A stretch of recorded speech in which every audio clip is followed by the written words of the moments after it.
बिस्मिल्लाहिर्रहमानिर्रहीम। मोहतरम सामीन, अस्सलाम अलैकुम। इस्लामिक नॉलेज और वाक़यात के लिए हमारे चैनल स्काई वन नूर को सब्सक्राइब जरूर करें। स्काई वन नूर पेश कर रहा है हजरत इब्राहीम अलैहिस्सलाम ने बुतों को कैसे तोड़ा। गोया इस तरह उनको तंबीह करनी थी कि अगर तुम्हारे देवताओं में कुछ कुदरत है, जैसा कि तुम दावा करते हो, तो वे मेरी चाल को बातिल और मुझको मजबूर कर दें कि मैं ऐसा न कर सकूं। मगर चूंकि बात साफ न थी, इसलिए कौम ने इस ओर कुछ तवज्जो न दी।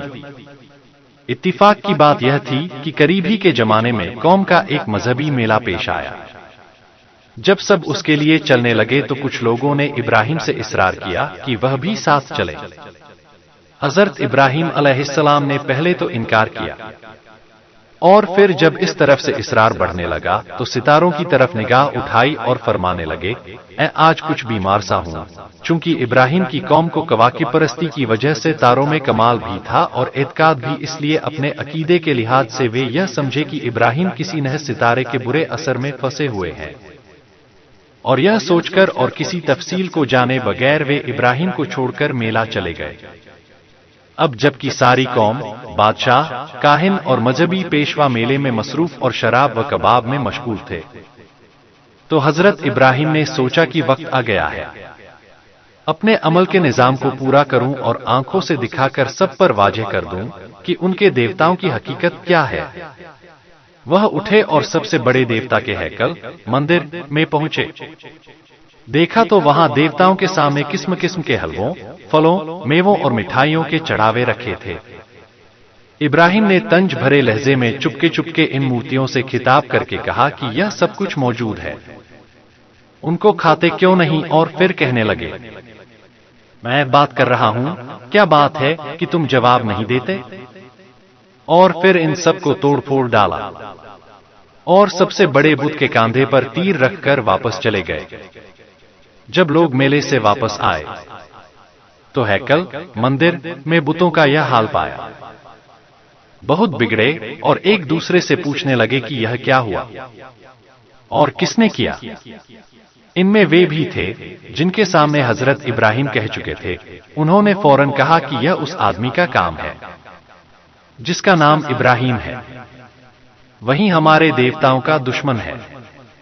काहिनों और सरदारों ने यह सुना तो गम व गुस्से से लाल हो गए और कहने लगे, इसको मजमे के सामने पकड़ कर लाओ ताकि सब देखें कि मुजरिम कौन आदमी है।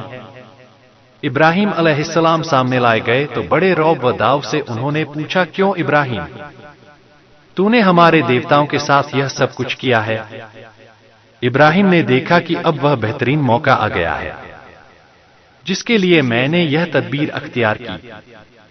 मजमा मौजूद है, लोग देख रहे हैं कि उनके देवताओं का क्या हश्र हो गया है, इसलिए अब काहिनों, मजहबी पेशवाओं को लोगों की मौजूदगी में उनके बातिल अकीदे पर शर्मिंदा कर देने का वक्त है।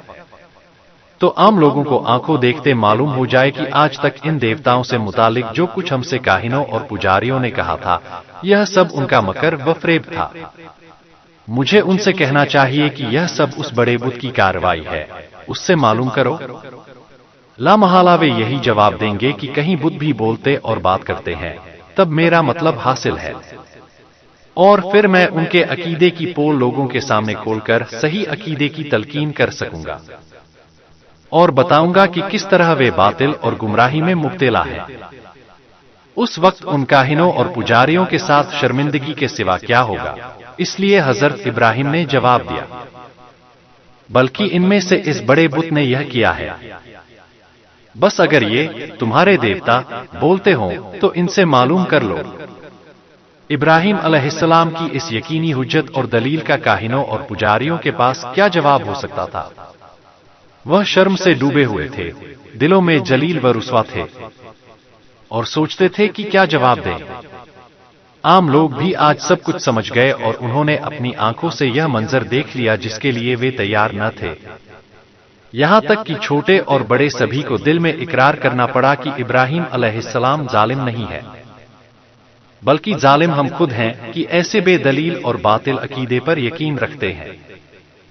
तब शर्म से सिर झुकाकर कहने लगे, इब्राहिम, تو خوب جانتا ہے کہ ان دیوتاؤں میں بولنے کی طاقت نہیں ہے، یہ تو بے جان مورتیاں ہیں۔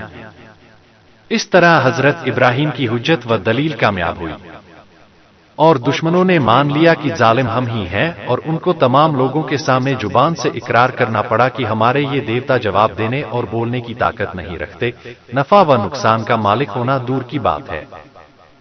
تو اب ابراہیم علیہ السلام نے تھوڑے میں مگر جامع لفظوں میں ان کو نصیحت بھی کی اور ملامت بھی، اور بتایا کہ جب یہ دیوتا نہ نفع پہنچا سکتے ہیں نہ نقصان، تو پھر یہ خدا اور معبود کیسے ہو سکتے ہیں؟ افسوس تم اتنا بھی نہیں سمجھتے یا عقل سے کام نہیں لیتے؟ کیا تم اللہ تعالیٰ کو چھوڑ کر ان چیزوں کی پوجا کرتے ہو جو تم کو نہ کچھ نفع پہنچا سکتے ہیں اور نہ نقصان دے سکتے ہیں؟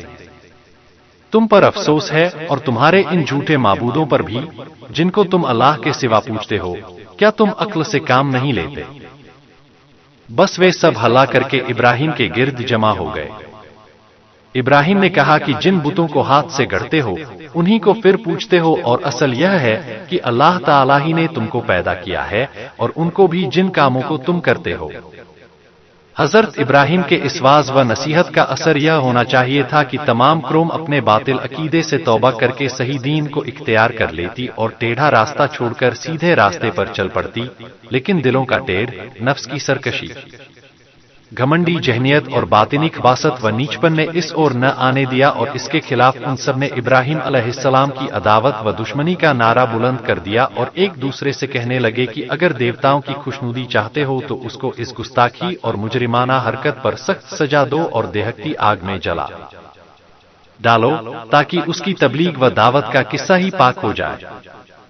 امید کرتے ہیں یہ واقعہ آپ کو بہت پسند آیا ہوگا، اور اسی طرح کے اسلامک معلومات کو حاصل کرنے کے لیے ہمارے چینل کو سبسکرائب کریں اور دوسروں تک شیئر ضرور کریں۔